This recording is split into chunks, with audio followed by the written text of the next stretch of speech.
안녕하세요. 오늘도 서연살롱을 찾아주셔서 감사합니다. 저는 얼마 전 고아가 됐어요. 엄마도 없이 오빠랑 저를 키워주신 아빠가 돌아가셨거든요. 불행은 인간이 가장 약해진 순간에 한꺼번에 몰아닥친다더니 그 말이 헛말은 아니더라고요. 아빠를 잃은 슬픔이 채 가시기도 전에 저희 오빠가 병원에 입원해 수술을 받게 되었거든요. 힘들 때 진정한 내 편을 알게 된다고 제게 시련이 연이어 들이닥치자 그제야 내 사람과 버릴 사람이 한눈에 가려졌어요. 그 바람에 내가 얼마나 사람 보는 눈이 없는 사람인지도 알게 되었죠. 저희 집은 평범한 중산층이었어요. 아빠는 회사원이었고 엄마는 결혼 전부터 하던 옷가게를 운영하고 계셨는데 벌어들이는 수입이 아빠 월급보다 훨씬 좋았어요. 가게 직원도 5이나 들 정도로 매장이 넓고 손님이 많았거든요. 엄마는 살림보다는 밖에서 일하는 게 체질인 사람이었어요. 집안일이 서툴어서 파출 아주머니한테 저희 남매와 살림을 맡기셨죠. 아빠는 그게 못마땅했는지 엄마랑 자주 말다툼을 하셨어요. 가끔은 물건을 집어 던지며 싸우기도 했는데 그럴 때마다 오빠가 저를 안심시켜 주려고 노력했어요. 저보다 3살 위였던 오빠도 따지고 보면 초등학교 5학년밖에 안 된 아이였지만 그래도 제게는 세상에서 가장 든든한 바람막이었죠. 지치지 않고 싸우던 부모님은 결국 제가 초등학교 3학년이 되던 해 이혼을 하셨어요. 대부분 집들은 엄마가 양육권을 가져가던데 저희 집은 반대였어요. 엄마가 아빠한테 저희 남매 양육권을 넘기셨거든요. 당신도 알잖아. 나 집에서 애들 키우고 살려자 아니라는 거. 그러니까 애들은 당신이 맡아. 대신 양육비는 넉넉하게 보내줄게. 그러니까 애들 궁색하게 키우지 마. 민수랑 민주도 이리 와서 얘기 들어. 엄마는 너희들을 세상 누구보다 사랑하지만 다른 엄마들처럼 집에서 밥하고 빨래하면서 너희들 돌봐줄 수는 없어. 엄마는 일을 해야 하거든. 대신 돈은 잘 버니까 니들 용돈은 꼬박꼬박 보내줄게. 아빠 말 잘 듣고 건강해야 한다. 엄마는 그렇게 아빠한테 저희 남매를 떠넘기다시피 하고는 가버렸어요. 어떤 핑계를 대도 그때는 엄마한테 버려졌다는 생각뿐이었죠. 엄마가 밉고 화가 나서 다시는 안 보고 살겠다고 생각했을 정도였으니까요. 그러면서도 문득문득 엄마가 떠오르면 애써 지우려고 노력했어요. 엄마와 이혼을 한 뒤로는 아빠는 회사를 그만두셨어요. 어린 자식들만 집에 둘 수 없어서였죠. 대신 가게가 딸린 집으로 이사를 해서 일과 살림을 병행하셨어요.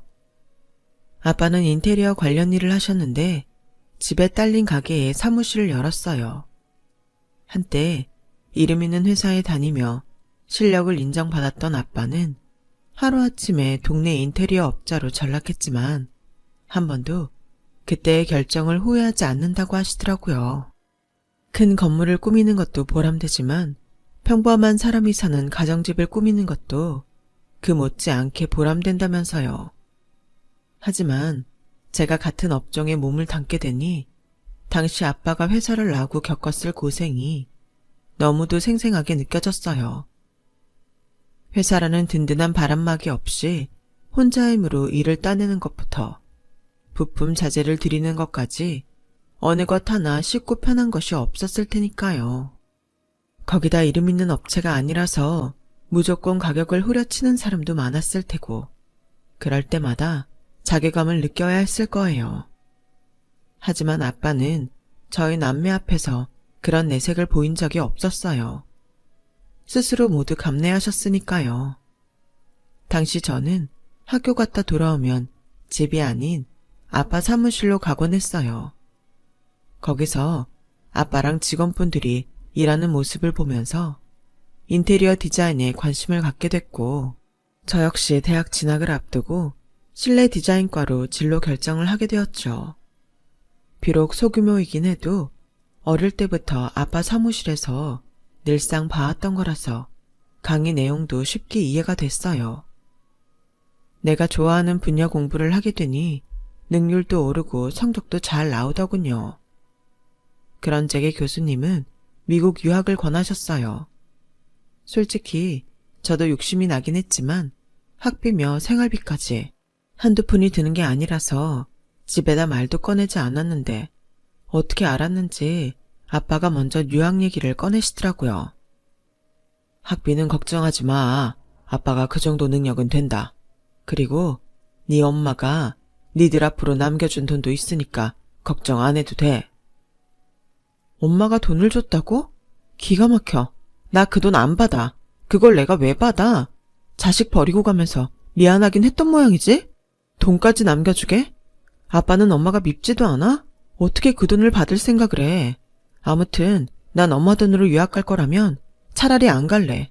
그러니까 다시는 나한테 유학 얘기 꺼내지 마. 엄마가 그렇게 떠난 데는 그럴 수밖에 없는 이유가 있었어. 아빠는 지금껏 숨겨왔던 엄마 얘기를 제게 해주셨어요.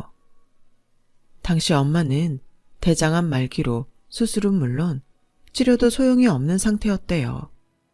어린 자식들한테 아픈 엄마로 남기 싫다며 이혼을 가장해 요양병원에 들어가셨던 거예요.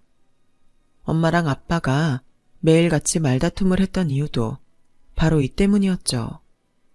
결국 엄마 뜻을 따르기로 한 아빠는 오빠와 저 몰래 엄마가 입원해 있는 병원에 자주 찾아가셨고 갈 때마다 저희 남매 사진과 상장 등을 가지고 가셨어요. 자식이 자라는 모습을 엄마한테 보여주려고요. 엄마가 세상을 떠난 건 이혼 후 5개월이 지난 무렵이었어요. 아빠는 엄마 유언대로 저희 남매한테 엄마의 죽음을 알리지 않으셨어요. 차라리 엄마를 미워하더라도 엄마가 세상 어딘가에 살아있다는 희망을 갖게 하고 싶으셨던 거예요. 아빠는 엄마가 남긴 유산을 한 푼도 손대지 않고 저희 이름의 통장에 나눠 넣어주셨어요. 그러니까 제 유학자금은 엄마가 남긴 유산이었던 거죠. 뒤늦게 엄마의 죽음을 알게 된 저와 오빠는 아빠를 따라 엄마의 유해가 뿌려진 수목장을 찾았어요. 나무에 걸린 엄마 이름의 푯말을 보자 생각할 겨를도 없이 눈물이 쏟아져 내렸어요. 그건 오빠도 마찬가지였죠. 엄마가 우리를 버린 줄 알고 그동안 죽어라 미워했던 게 후회되더군요. 아빠는 진작 말해주지 못해서 미안하다고 하셨지만 생각해보면 그때 엄마의 죽음을 알았다면 슬픔에 빠져 그대로 무너져 내렸을지도 모르겠다는 생각이 들었어요. 적어도 지금처럼 엄마를 미워하는 마음으로 이를 악물고 독하게 살지는 않았을 것 같았으니까요. 수목장에 다녀온 뒤 저는 미국 유학을 결심했어요. 엄마가 남겨준 돈으로 공부하고 돌아와 꼭 성공한 모습을 보여드리겠다 마음먹었거든요. 쉽지 않은 유학 생활이었지만 언제나 저를 버티게 해준 건 가족이었어요. 당신들을 위해 당신의 성공을 포기한 아빠와 엄마 대신 집안 살림을 도맡아 해가며 저를 돌봐준 오빠, 그리고 자신의 죽음까지 숨기고 떠날 정도로 자식들을 사랑했던 엄마를 생각하면 힘들다고 포기할 수 없었어요. 남들보다 하나라도 더 배우겠다는 마음으로 악착같이 달려들었고 덕분에 최고 학점을 받고 졸업할 수 있었어요. 유학을 마치고 한국에 돌아온 저는 남들처럼 취업전쟁에 뛰어들었고 유학생활 중 유명 업체에서 인턴 생활을 했던 경험 등을 인정받아 그해 취업전쟁에서 살아남을 수 있었어요. 저보다 2년 먼저 취업해 직장에 다니던 오빠는 고등학교 동창과 결혼을 했어요. 올케는 전문대 유아교육학과를 나와 유치원 교사를 하고 있었는데 결혼 전 속도 위반으로 애를 갖는 바람에 일찌감치 직장을 그만두고 집안 살림을 하기로 했어요. 오빠는 결혼할 때 엄마가 남겨준 돈으로 작은 아파트를 구입했던 터라 내 집 마련 걱정이 없어서 외벌이로도 살만했거든요. 남자임에도 지금까지 집안 살림을 하며 살았던 오빠는 모처럼 아내가 해주는 밥을 먹으며 살게 되니 좋아서 어쩔 줄 몰라 하더라고요. 음식은 올케보다 오빠가 더 잘했지만 왜 그런 말이 있잖아요. 세상에서 가장 맛있는 밥은 남이 해준 밥이라고요. 오빠를 보니 그 말이 맞는 것 같았어요. 거기다 올케 언니가 사람이 참 좋아서 오빠가 많이 의지하는 것 같았어요. 저도 옆에서 새언니를 지켜보니 같은 여자지만 대단하다 싶더라고요. 아버님, 올해부터는 어머님 제사를 지냈으면 하는데 어떠세요? 이이랑 아가씨도 어머님 상황 다 아는 마당에 매년 기일을 그냥 넘기는 건 안 좋을 것 같아서요. 내년엔 아이도 태어날 텐데 아이를 생각해서라도 지내는 게 좋을 것 같아요. 제사 음식 걱정이라면 안 하셔도 돼요. 제가 맡아서 할 테니까요. 남들은 있는 제사도 안 지내겠다고 하는 판에 올케는 스스로 없는 제사를 지내겠다고 하더라고요. 아빠랑 저는 올케한테 미안해서 말도 못 꺼내고 있었는데 말이죠. 결국 올케 언니 덕분에 저희 집에서 매년 엄마 제사를 지내게 되었어요. 제삿날이면 온 가족이 일찌감치 집에 돌아와 다 같이 제사 준비를 했어요. 언니 덕분에 가슴을 짓누르던 엄마에 대한 미안함이 조금은 가시는 기분이 들더라고요. 이러니 제가 어떻게 올케 언니한테 잘하지 않을 수가 있겠어요. 시어머니보다 더 미운 게 시누이라는데 저희 집은 올케와 시누이 사이가 자매처럼 속 얘기까지 터놓는 사이가 되었죠. 제 연애 상담은 물론 결혼을 앞두고도 저는 아빠랑 오빠보다 올케 언니를 더 찾았어요. 손윗사람이자 결혼 선배로서 도움이 되는 말도 많이 해주었어요. 그래도 혼수 준비를 할 때도 친정 엄마 대신 올케 언니가 따라다니며 하나하나 준비를 해주었죠. 제 남편은 회사 동료의 학교 선배로 홈쇼핑 회사 PD였어요. 원래 꿈은 드라마 PD였는데 몇 번의 낙방 끝에 꿈을 접고 지금의 일을 하게 되었죠. 지방 출신으로 홀어머니와 여동생을 돌보며 살았던 터라 나이가 적지 않았음에도 결혼 당시 가진 돈이 별로 없었어요. 그래서 신혼집을 구할 때 상대적으로 회사 이름도 있고 직급도 높았던 제 앞으로 대출을 받아야 했어요. 나머지 모자라는 돈은 둘이 반반 내서 해결했고요. 그런데 참, 다른 시댁도 그러는지 모르겠지만 저희 시어머니랑 시누이는 마치 저를 몸뚱이 하나 들고 들어와 남의 집 아들 뺏은 도둑년 취급을 하더라고요. 요즘은 시어머니가 며느리 눈치를 보는 세상이라던데 저희 시댁에선 어림도 없는 소리였어요. 게다가 두 무녀가 어쩌면 그리 꽉 막혔는지 조선시대 사람들 같다니까요. 아가, 우리 성준이는 국물 없이는 밥 못 먹는 애다. 그러니 상에는 국이랑 찌개를 꼭 올려야 해. 국이랑 찌개를 같이요? 국은 국이고 찌개는 찌개 아니냐? 넌 도대체 친정에서 뭘 배우고 온 거냐? 너희 집에서 그리 안 가르치든? 길게 말할 거 없고 아무튼 네가 우리 집에 시집 온 이상 우리 식대로 해. 너희 친정이야. 어떻게 먹고 살든 그건 내 알 바 아니니까. 신혼 초부터 시작된 시어머니 간섭은 해가 지나도 바뀌지 않았어요. 농사 짓느라 바쁘다시면서 툭하면 서울에 올라와 저희 집에 묵으시는데 이건 뭐 시집살이가 따로 없었죠. 제가 회사 일로 바쁠 때 저희 집에 오셔서 살림이라도 도와주시는 거였음 말도 안 해요. 꼭 바쁜 사람 아침부터 잡아놓고 자기 아들 먹고 입히는 거 챙기라고 일장 연설을 늘어놓으시니 사람 미치고 팔딱 뛸 노릇이었죠. 자기야, 어머님 좀 어떻게 해봐. 나 요즘 큰 프로젝트 맡아서 잠잘 시간도 없이 움직이는 거 알잖아. 어떻게 아침마다 꼭 이러시냐고. 자기가 애야? 내가 먹는 거 입는 거 하나하나 챙겨야 할 나이냐고. 이런 식이면 나 정말 못 살아. 너무 화가 나서 출근길에 울면서 소리쳤더니 남편이 어머님한테 한 소리 했던 모양이에요. 퇴근하고 돌아오니 시어머니한테 찬바람이 쌩쌩 불더라고요. 그리고는 저 보란듯이 짐을 싸서 시골로 내려가시겠다고 하더군요. 그런데 그런 모습이 제 눈에는 전부 쇼로 보였어요. 정말 시골로 내려가실 거라면 밝은 낮에 가실 것이지 밤 10시가 넘어서 가방까지 들고 가시겠다고 하는 게 말이 되나요? 이미 차도 끊기고 없는 시간인데요. 생각 같아서 모른 척하곤 조심히 가시라고 하고 싶었지만 앞으로는 안 보고 살 사이도 아닌데 그렇게까지 할 거 뭐 있냐 싶어서 말렸어요. 그랬더니 기다렸다는 듯 이내 자리에 앉으시며 그러더군요. 내 성준이 봐서 이번 한 번은 참는다. 내가 너 미워 이러겠냐? 사람들한테 네가 욕먹을까 봐 내가 이런 거 아니냐고. 그러니 야속하다 생각 말고 참아라.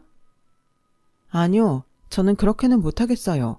요즘 그런 걸로 욕하는 사람도 없을 뿐더러 결혼까지 한 아들을 과잉보호하시는 어머님 방식이 저는 정말 이해가 안 가거든요. 어머님 아들 애 아니에요. 30 넘은 성인이라고요. 언제까지 바쁜 아침에 국에다 찌개까지 끓여 밥 먹이고 밥숟가락에 고기며 생선 발라 올려줘요. 저 애 키우려고 결혼한 게 아니에요. 저랑 동등한 관계인 남자랑 결혼한 거라고요. 그러니 어머님도 이제는 어머님 아들을 성인 취급해주세요. 며느리한테 아들 맡긴 것처럼 생각하지 않으셨으면 좋겠어요. 제 말에 시어머니는 할 말을 잃은 사람처럼 입만 떡 벌리고 있었어요. 그리고는 다음 날 우리 부부가 일어나기도 전에 첫 차를 타고 시골로 내려가셨어요. 그러고는 한동안 연락이 없으셨죠. 남 같으면 연락 끊긴 김에 연락 끊고 살면 되지만 시어머니랑은 그럴 수 없잖아요. 그래서 올케 언니한테 이럴 땐 어쩌면 좋냐고 물었더니 별 수 있나? 시어머니가 다시 연락하실 때까지 기다릴 수밖에. 지금 고개 숙이고 먼저 연락하면 앞으로도 지금처럼 똑같이 하실 거야. 그러니 먼저 연락할 생각하지 마. 저 역시 올케 언니랑 같은 생각이라서 먼저 시어머니한테 연락하지 않았어요. 찜찜하긴 했지만 어쩔 수 없었죠. 그런데 몇 달 후 느닷없이 어머님이 시누이를 데리고 들이닥쳤더라고요. 시누이가 서울에 있는 직장에 취직을 했다며 데리고 살라는 거였죠. 사내애도 아닌 딸내미를 함부로 굴릴 수 있니? 오빠가 서울에 떡하니 집 갖고 있는데 뭐하러 남의 집살이를 해? 돈 아깝게. 그러니 그렇게 알고 작은 방은 우리 영은이한테 내줘라. 어차피 비어있는 방이잖아. 우리 영은이가 살림도 제법 할 줄 아니 꽤 도움이 될 거다. 시어머니는 제 말은 듣지도 않으시곤 필요한 물건 좀 사야겠다며 시누이를 데리고 밖으로 나가셨어요. 저는 남편을 잡고 따질 뿐이었죠. 어떻게 된 거야? 자긴 알고 있었어? 이렇게 당장 들어올 줄은 몰랐지. 언제고 서울에 취직하면 데리고 살라는 말만 들었으니까. 어차피 이렇게 된 거 그냥 좋게 좋게 받아들이자. 지난번처럼 엄마 화나서 연락 끊고 살겠다 그러면 어떡해? 엄마 말대로 영은이가 반찬도 잘하고 살림도 잘하니까 자기한테도 도움이 될 거야. 그러니 그냥 받아주자. 응? 시어머니와 제 사이에 낀 남편은 제 눈치를 살피며 어떻게든 상황을 모면하려고 애썼어요. 그런 남편을 보니 안 됐기도 하고 어차피 일어난 일 최악만 면하자는 생각이 들더라고요. 남편 말 맞다나 시누이가 살림을 도와준다면 저한테도 나쁠 건 없으니까요. 혹시 아나요? 같이 살다 보면 저랑 올케 언니처럼 돈독한 사이가 될지요. 그래서 시누이를 받아들이기로 했어요. 시누이는 남편 말대로 음식도 잘하고 눈치도 빨라서 같이 살면서 불편한 것보다는 제가 도움받는 일이 많았어요. 회사 일이 늦게 끝날 때도 시누이가 남편 저녁도 차려주고 집 청소도 대신 해줘서 한시름 놓을 수 있었죠. 고마운 마음에 옷이랑 화장품을 좀 사줬더니 앞으로 저녁밥은 자기가 맡아서 해줄 테니 시장 볼 돈만 달라고 하더군요. 정말 그래도 되겠어요? 아가씨도 회사 다니랴 힘들 텐데. 저희 회사는 정시퇴근이라 힘들 것도 없어요. 근데 언니, 저도 생활비 내야 하는 건 아니죠? 저 월급이 정말 쥐꼬리만 하거든요. 생활비까지 내면 정말 개털이에요. 대신 제가 살림 맡아드릴 테니 그냥 좀 살게 해주면 안 돼요? 애초에 시누이한테 생활비를 받을 생각이 없던 터라 살림을 맡아준다는 말에 오히려 반가웠어요. 그래서 그렇게 하라고 생활비 카드를 시누이한테 건넸어요.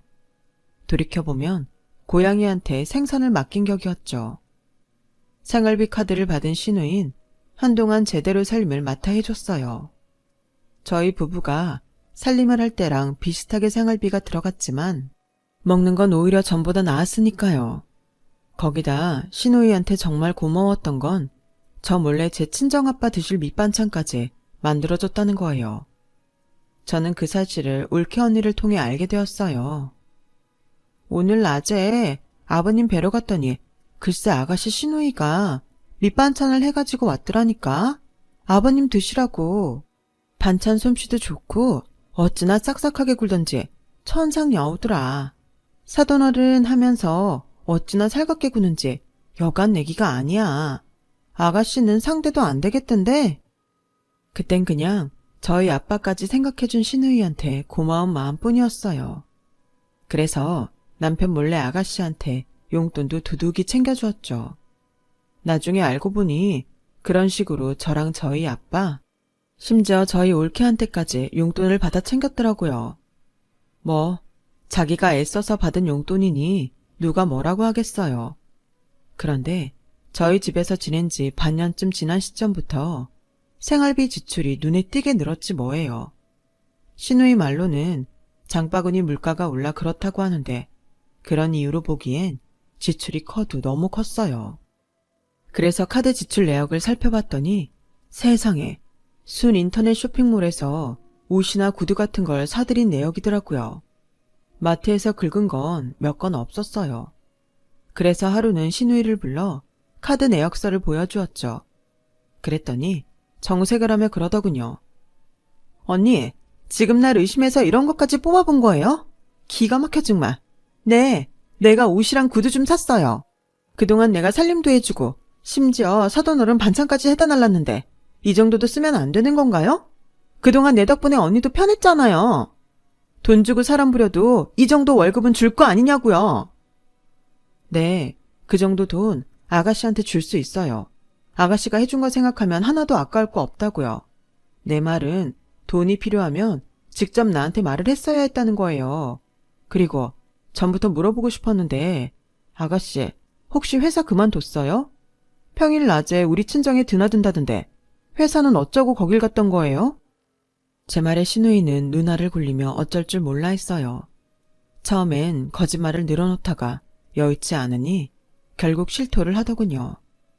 애초에 취직 따위는 한 적도 없고 서울에 올라오려고 거짓말을 했다고요.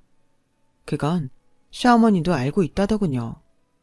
제가 준 카드로 살림을 하면서 아낀 돈으로 용돈을 쓰고 저희 친정에 밑반찬을 해서 드나들면서 받은 돈은 데이트 비용으로 썼더라고요. 거기다 저희 집에 살면서 시시콜콜한 것까지 시어머니한테 보고하면서 따로 용돈을 받아 챙겼던 거죠. 그 말을 듣는데 머리가 핑 하는 게 정말 소름이 끼쳤어요. 언니, 엄마한테는 비밀로 해줘요. 들킨 거 알면 당장 시골로 내려오라고 난리칠 게 뻔해요. 실은 저 만나는 남자 있어요. 늦어도 내년쯤 결혼할 생각인데 지금 시골로 내려가면 이대로 끝날지 몰라요. 언니, 제발 부탁해요. 네? 스파의 노릇을 하다 걸린 신우이는 제 기분은 아랑곳 않고 자기 연애가 끊길 것만 걱정했어요. 그동안 대담한 짓을 벌였던 신우이가 그제야 평범한 20대로 보이더군요. 좋아요. 대신 앞으로는 어머님한테 저희 집 일 고자질하는 건 그만둬요. 그리고 집안 살림 그만하고 직장부터 구해요. 아가씨 인생도 생각해야죠. 집안일이야 다 같이 도와가면서 하면 되니까 아가씨도 아가씨 인생 살 생각부터 하란 얘기예요. 얼마 뒤 신우이는 옷가게에 취직을 했고 자기 손으로 일해서 돈을 벌기 시작했어요. 집안 살림은 세 사람이 나눠서 해나가기 시작했고요. 그렇게 1년쯤 지난 어느 날 생각지 못한 비보가 날아들었어요. 아빠가 시공 중에 현장에서 발을 헛디뎌 2층에서 떨어지셨는데 하필 머리를 많이 다치신 거예요. 9시간이 넘는 대수술을 받았지만 깨어난 지 며칠 만에 세상을 떠나고 말았어요. 감기 한번 걸리는 일 없이 건강했던 분이라서 아빠와의 이별이 믿기질 않았어요. 내년 환갑 땐 오빠네랑 다 같이 해외로 가족여행을 떠나자고 했었는데 그 약속도 지킬 수 없게 됐어요. 혼자 몸으로 남매를 키우느라 여행도 제대로 못 다니셨는데 자식들 효도도 못 받고 이렇게 허망하게 가시다니 너무 미안해서 눈물만 나더군요. 그런데 시련은 연이어 온다고 아빠 49제가 끝나기도 전에 오빠가 병원에 입원을 했지 뭐예요. 왼쪽 안면에 마비가 오고 눈가에 통증이 느껴져서 병원에 갔더니 CT를 찍고는 뇌수막종이 의심된다며 대형 병원으로 가라고 하더래요. 다행히 종양이 악성인 아니긴 했지만 사이즈가 크고 위치가 안 좋아서 빨리 수술을 해야 한다고 했대요. 아빠가 돌아가신 지 얼마 안 된 터라 오빠마저 어떻게 되면 어쩌나 걱정이 됐어요. 수술이 끝날 때까지 올케 언니랑 손을 꼭 잡고 속으로 기도만 해댔죠. 오빠는 데려가지 마시라고요. 그렇게 4시간가량이 흐른 뒤 오빠는 침상에 실려 나왔어요. 집도의는 다행히 수술이 잘 됐다며 며칠 중환자실에 있다가 일반 병실로 내려갈 수 있을 거라고 했어요. 그제야 안심이 돼서 올케 언니랑 부둥켜 안고 참았던 눈물을 터뜨렸어요. 말은 안 했지만 오빠가 어떻게 될까봐 많이 걱정됐었거든요. 며칠 뒤 일반 병실로 내려온 오빠는 바로 재활운동을 시작했어요. 병원 복도에 설치된 발을 잡고 걷는 거에 불과했지만 움직일 때마다 골이 흔들리는 것 같은 통증에 처음에는 많이 힘들어하더군요. 그래도 오빠는 아내와 자식들을 생각해 하루빨리 전과 같은 모습을 찾으려 노력하는 게 보였어요. 2주 뒤 퇴원을 한 오빠는 집에서 재활운동에 박차를 가했어요. 언제까지고 회사에 병가를 낼 수는 없었으니까요. 옳게 얘기를 들어보니 회사 사정이 안 좋아서 희망퇴직을 받는 터라 걱정이 이만저만이 아니라더군요. 그래서 생각 끝에 오빠를 찾아가 이참에 회사 그만두고 아빠가 쓰시던 사무실에 가게를 차리는 게 어떻겠냐고 했어요. 안채에 살면서 지금 사는 아파트는 세를 놓으면 매달 월세가 들어오니 장사가 잘 안 돼도 생활비 걱정은 없을 거라고요. 거기다 아직 올케가 직장에 다니니 내 식구 먹고 사는 건 걱정할 필요 없지 않냐고 했더니 오빠가 그건 안 된다고 하는 거예요. 아빠가 남긴 유산을 오빠 혼자 쓸 수는 없다면서요. 올케도 그건 말이 안 된다며 한사코 거절하더군요. 안 되긴 뭐가 안 돼. 당사자인 내가 괜찮다는데. 일단 오빠보다 살고 봐야지 누구 걱정을 해. 암튼 난 아빠 집 필요 없으니까 오빠가 쓰든 팔든 마음대로 해. 저는 올케가 덜 미안하게 일부러 큰 소리를 내고 돌아왔어요. 그런데 집에 시어머니가 와 있지 뭐예요. 저희 아빠 장례식 때도 찾아오기는커녕 전화 한 통 없이 넘긴 분이 갑자기 웬일인가 했어요.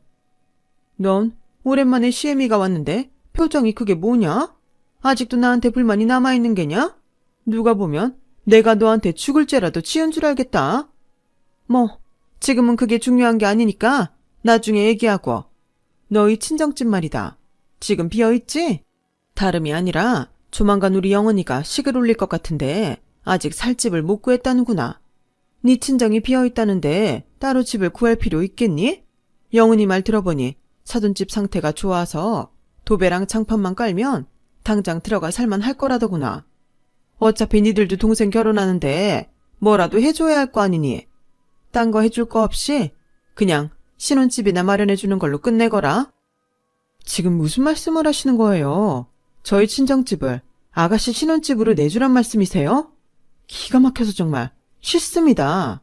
어머니, 그 집 제 거 아니에요. 설사 제 거라고 해도 아가씨한테 내주기 싫다고요.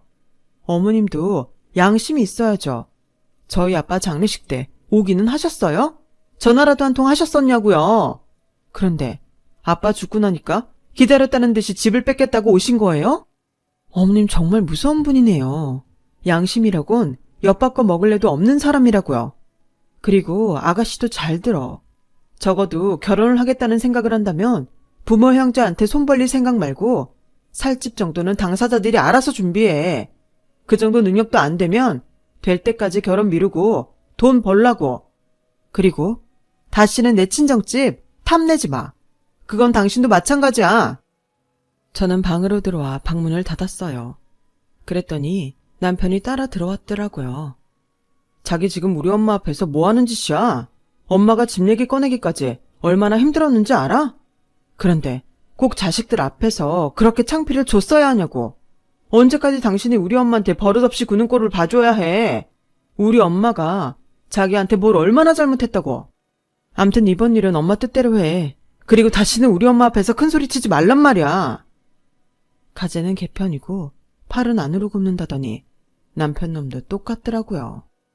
넌 니네 엄마가 뭘 잘못했는지 정말 몰라서 이러는 거니? 니네 엄마 뜻대로 해주라고. 우리 아빠 집을 왜 니네 엄마 뜻대로 네 동생한테 넘겨줘야 하는 건데. 그 집 사는데 너나 니네 집에서 10원짜리 하나라도 보탠 거 있어?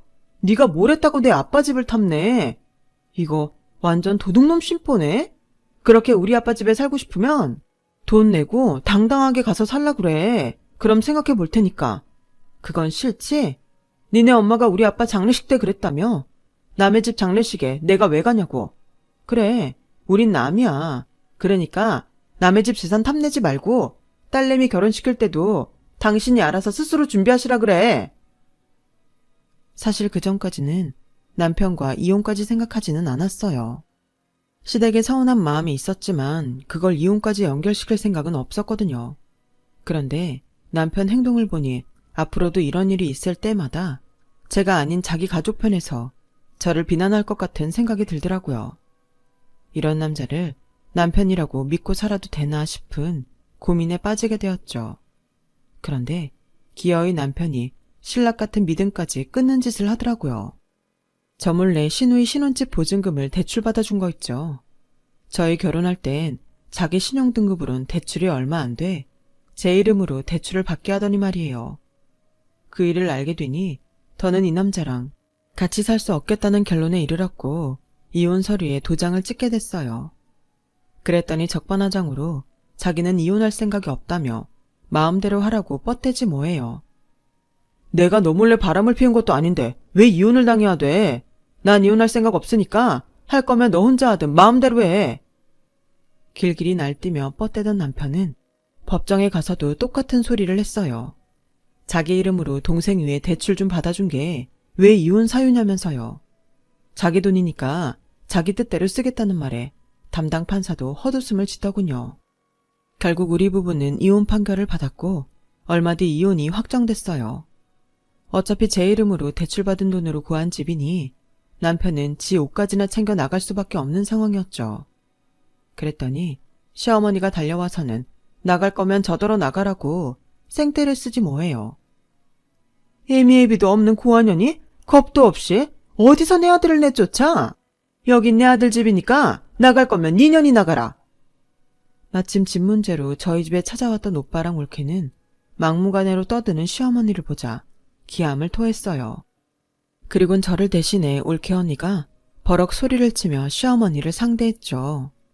누가 고아예요? 우리 아가씨도 엔 오빠도 있고 올케의 조카들까지 줄줄이 있는데. 그리고 입은 삐뚤어져도 말은 바로 하셔야죠. 이 집에 아주머니 아들 돈 얼마나 들어갔어요? 한 푼도 없죠? 그런데 어디서 주인 행사하려 들어요? 길 가는 사람 붙잡고 물어보세요. 누가 생떼를 부리는 건지 더 들을 말 없으니까 당장 아주머니 아들 데리고 나가주세요. 안 그럼 경찰에 신고할 겁니다. 경찰? 오냐? 한번 불러봐라.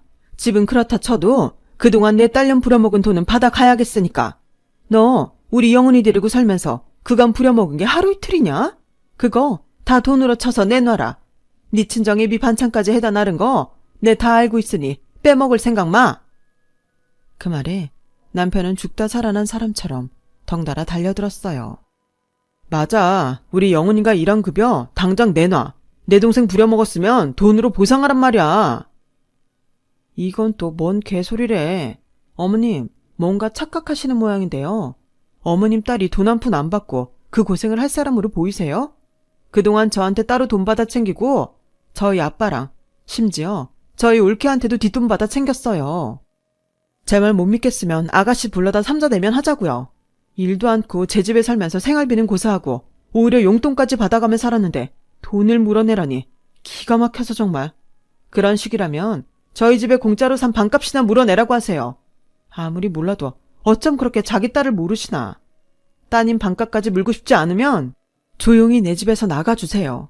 당신 뭘 그렇게 뻗대고 서 있어? 당신 엄마 데리고 내 집에서 나가! 결국 모자는 소득 없이 저희 집에서 쫓겨났어요. 한 치 앞도 모르고 자기 이름으로 대출받아 여동생 신혼집을 구해줬던 남편은 당장 갈 곳도 없게 되었죠. 그날 이후 하루가 멀다 하고 저를 찾아와 재결합을 운운하길래 접근금지 가처분 신청을 냈어요. 그러자 그제서야 남편이 더는 저를 찾아오지 않더군요. 현재 저는 여전히 직장 생활을 하느라 바쁘게 지내요. 오빠는 몸이 많이 회복돼서 가게 오픈을 준비 중이고요. 아파트를 세놓고 받은 보증금으로 상속세를 정리한 오빠는 아빠 집 명의를 제 앞으로 해주었어요. 싫다고 하는데도 한사코 올케언니랑 상의해서 정한 거니 받으라더군요. 그래서 대신 집세랑 가게세는 받지 않겠다고 했죠. 얼른 돈 벌어서 목 좋은 곳에 가게를 차려 나가라고요. 1년의 사건을 겪으면서 그런 생각이 들었어요. 사람이 인연을 맺는 건 쉬워도 인연을 끊어내는 건 정말 힘든 일이란 걸 말이죠. 결혼 상대를 고르는데 신중을 기해야 하는 건 이런 이유 때문이 아닐까 해요. 크게 다치고 난 뒤에야 깨닫게 되더니 아쉽긴 하지만 그래도 지금이라도 깨달을 수 있어서 다행이다 싶어요. 적어도 다음번에는 이번과 같은 실패는 없을 테니까요. 실패는 성공의 어머니라잖아요. 다시 한번 열심히 살아봐야겠습니다. 제 사연을 들어주셔서 감사드립니다. 건강하시고 행복하세요. 여러분, 사연 댓글에 응원과 현명한 조언 부탁드려요. 좋아요와 구독은 저에게 큰 힘이 됩니다. 오늘도 좋은 일 가득하세요.